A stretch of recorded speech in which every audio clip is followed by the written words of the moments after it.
est-ce que quand même vous vous rappelez de la salle qu'on appelle amphithéâtre au camp Alpha Yaya? La salle? La salle est dénommée amphithéâtre. Bon, moi, la salle, le bureau de Sekouba, général Sekouba, et le grand bureau au bataillon. Je parle de ce grand bureau-là. Oui, bien sûr. Où vous avez dit que vous étiez devant, où vous êtes effectivement devant. Oui. Ce jour-là. C'est moi-même qui les ai ordonnés, j'ai dit de me suivre. Ils doivent me suivre, maintenant on sort pour aller maintenant. J'ai toutes les photos prises le même jour. Mais nulle part, j'ai vu la photo de M. Aboubakar Diakité. Est-ce que cela remet en cause le fait qu'ils disent qu'il a été essentiel dans le rôle joué pendant la prise de pouvoir?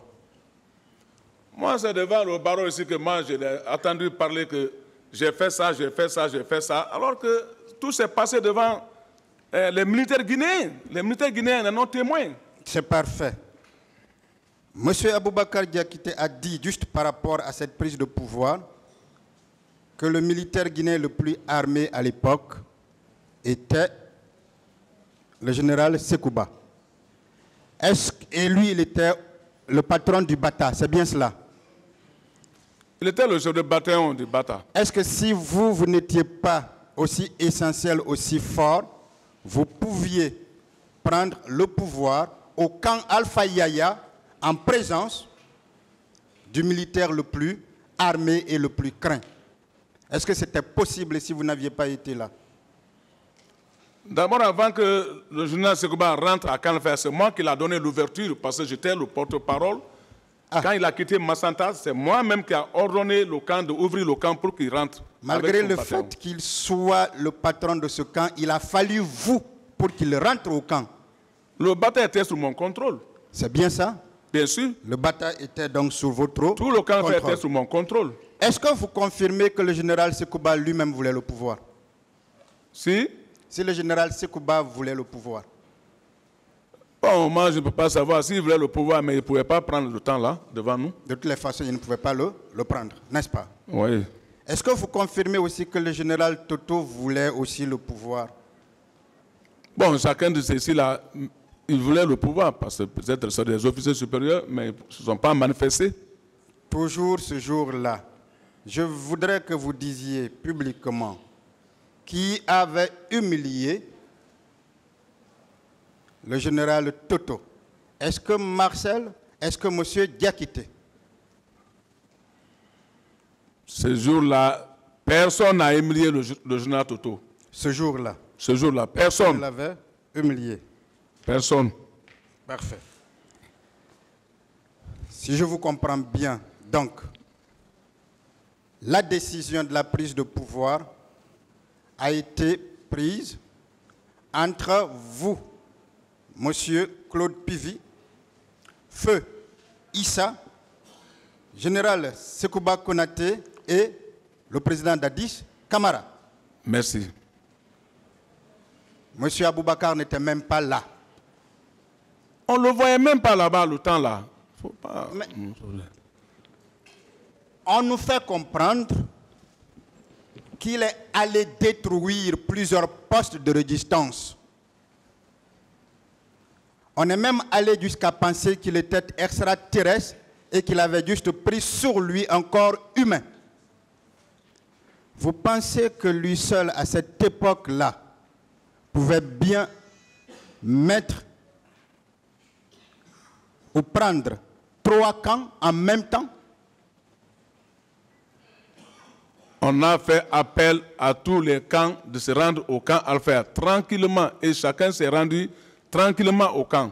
Donc tous les responsables des différents camps étaient déjà au camp Alpha Yaya. Absolument. Donc il n'y avait pas de raison qu'un autre quitte pour aller dans un autre camp. Non. Vous savez, je vous crois. Vous savez pourquoi? Parce que si ça n'avait pas été le cas, la prise du pouvoir n'aurait pas été sans effusion de sang. Si des camps s'étaient levés contre vous, on aurait eu du sang en Guinée. Est-ce que vous pouvez au moins le dire, même si tout le monde le sait, qu'en 2008, le président Dadis a pris le pouvoir sans effusion de sang. Effectivement, il n'y a pas eu d'effusion de sang. Même le bataillon char, même le camp Alpha qu'on parle, chacun s'est rendu tranquillement. Et depuis le temps là, vous pouvez demander les militaires du bataillon char, leur chef, c'est eux-mêmes qui étaient dans les commissions.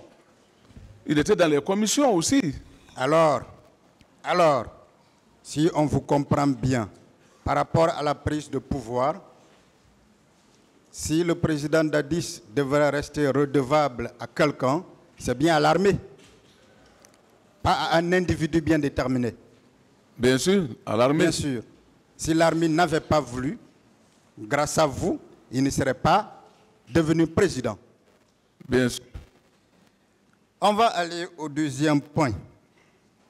Je veux qu'on parle de M. Claude Puvis. Naturellement, ce qui n'a pas été déjà dit. D'abord, le soldat et le ministre. Est-ce qu'il y a quelque chose que vous n'aviez pas dit devant ce tribunal vous concernant? Bon. L'homme que vous êtes.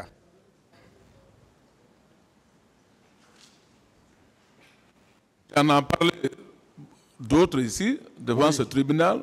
D'autres choses que vous avez fait pour le bien de notre pays.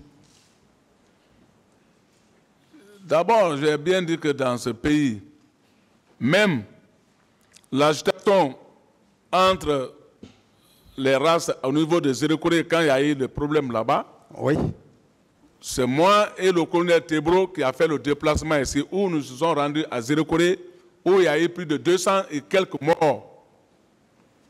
Et nous avons siégé les recherches et on a mis la paix et on a essayé de donner la main entre les citoyens de Zérékoré. Tout le monde est devenu même famille. On a fait ça plus de 8 mois, on est basé à Zérékoré, moi et le colonel Tebro. Est-ce qu'une personne capable de piller de pauvres populations peut bien se permettre d'accomplir un tel acte républicain? On ne peut pas. Si on n'a pas aidé ce peuple-là, on ne peut pas le détruire. Parfait. Dites-moi, vous avez servi, je vais revenir sur certaines choses par rapport aux soldats que vous êtes. Vous avez servi le régime du feu président Lansana Conté. N'est-ce pas? Bien sûr. Est-ce qu'à un moment donné, le pouvoir de Conté allait vaciller si vous n'aviez pas été là? D'abord, j'ai bien dit que d'abord, tout le monde en sait, en ville ici, je vais toujours le respect du président en tant que père. Sinon, il y avait un temps qui est arrivé. J'ai commencé d'abord lorsque le palais a été attaqué. Ils ont envoyé. En quelle année? Allez-y. Oh, bon. C'était en 96, non? Non, je crois le 2 ou 3. Allez-y. Le 2 ou 3 février. OK. Quand il y a eu l'attaque au niveau du palais, la fois passée, il y a un des doyens qui a parlé de Wawaran. Donc, quand ça a été fait comme ça, ils ont pris le président envoyé au camp Al-Faya. C'est moi encore qui ai été l'auteur pour sauver le journal Conté là-bas, au niveau du camp Al-Faya. Ce jour, qu'est-ce qui s'est passé? Lorsqu'il a été arrêté, il était au camp Al-Faya, il a fait quelques jours. Alors, il s'agissait d'aller le terminer au niveau de l'hygiène militaire. Donc, le matin, tous les officiers supérieurs ont fait le rassemblement devant le drapeau du camp Al-Faya, où il y avait les Gbago Zoumangui, les Vamra Oulari, ainsi de suite. Moi, en tant que caporal-chef, je suis allé à Bata, j'ai organisé au moins 5 de nos hommes. J'ai dit, on ne peut pas rester ici, ils vont essayer de faire du mal à notre président parce que c'est à son temps que nous, on a été recrutés dans l'armée. Allons-y, on va essayer de crier fort au niveau du bataillon et on va essayer de dégager. C'est comme ça on a été pour crier au niveau du bataillon et on a dégagé tout ce qui avait déjà préparé contre le journal Conté. On l'a demandé de venir au drapeau, de s'adresser à nous, les militaires, et on est prêt à le défendre et on l'a défendu et je l'ai pris, je l'ai confié dans un lance-grisère de l'hôpital. J'ai dit accompagne le président au BQG.